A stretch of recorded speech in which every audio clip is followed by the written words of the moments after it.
Bertempat di Aula SMA Negeri 7 Palembang, Semantupa, dilaksanakan workshop, implementasi kurikulum Merdeka, serta penyusunan perangkat bahan ajar dan asesmen selama 2 hari, 3 sampai tanggal 4 Juni tahun 2022. Pelaksanaan kegiatan dalam rangka peningkatan mutu pendidikan dan tenaga pendidik, guru, dan dibuka langsung oleh Kepala Dinas Pendidikan Provinsi Sumatera Selatan, Dr. Andes Haji Riza Fahlevi. Selain Kadisdik Provinsi Sumsel, tampak hadir juga pengawas pembina, Dr. Andes Haji Erlan Agus Rijaya, MPD, narasumber, Dr. Anda Hajarini Herlina, MPD, dan Dr. Andes HIGD Mendera.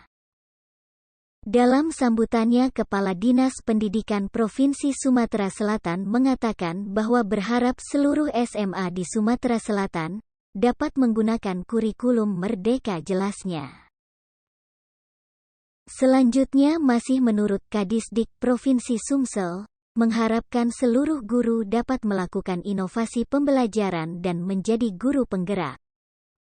Sementara itu, Kepala SMA Negeri 7 Palembang menyampaikan ucapan terima kasih atas kehadiran Kadisdik Prof Sumsel dan pengawas pembina serta para narasumber, hingga acara ini terlaksana dengan baik.